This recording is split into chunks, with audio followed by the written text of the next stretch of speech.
Isang lalaki ang kitang nagtutulak ng kanyang sidecar na may lamang mga kalakal sa kahabaan ng MH Del Pilar Street sa barangay Pinagbuhatan, Pasig City noong July 18. Tila sinusuri niya ang nakatambak sa gilid ng kalsada.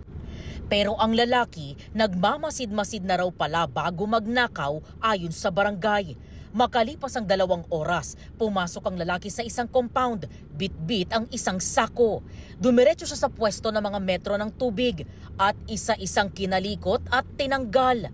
Nakuha niya ang 2 metro ng tubig na pagmamay-ari ng magkapit-bahay na sina Thelma at Lovely. Nagulat na lang daw sila nang mawalan sila ng tubig. Pagising ko sa umaga, syempre maliligo kami, papasok kami. Nagulat kami, walang tubig. Expected namin, pinatay lang. Kaso pagtingin namin, mga walang metro. Doon na raw sila nag-review ng mga CCTV ng kanilang kapitbahay. Sobrang bilis niyang binaklas yung metro namin. Talagang parang biyasang-biyasa siya.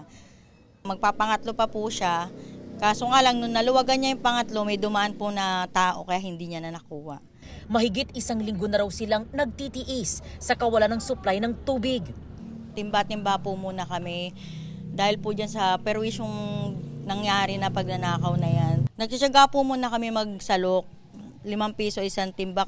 Ayon sa barangay, humigit kumulang 50 bahay ang ninakawan ng metro ng tubig nitong nakalipas na 3 buwan. Anila, isang grupo ng mga lalaki ang nasa likod ng pagnanakaw. Ang nakikita po namin, yung pinaka-lock ng mga nut para mamaklas mo yung metro, tinatanggal nila yon. Tapos meron silang dalang mga tools, liabe tubo, katala, kung sakali na mahirap tanggalin. Meron naman, nakikita natin sa CCTV, talagang kamay lang ang pinampipihit nila. So talagang mga sanay na sanay sila. Minanmanan daw nila ang mga sospek hanggang sa mahuli ang isa sa kanila noong July 19. Nasa kustodiya na ng Pasig City Police ang sospek na sinampahan ng reklamong theft.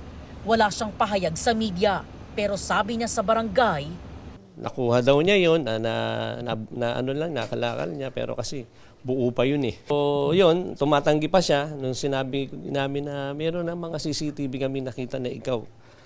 At yan pa rin ang suot mo nung nag-iikot ka. So hindi na siya nakatanggi, hindi na siya nangatwiran. umamin din daw ang sospek na ibinebenta niya ang mga ninakaw na metro ng tubig sa halagang 480 pesos kada 3 piraso o kada kilo. Patuloy ang pagtugis ng mga otoridad sa iba pang nagnanakaw ng metro ng tubig. Ayon sa barangay, nakipag-ugnayan na sa kanila ang Manila Water at makikipagtulungan daw sa reklamong isasampa laban sa sospek.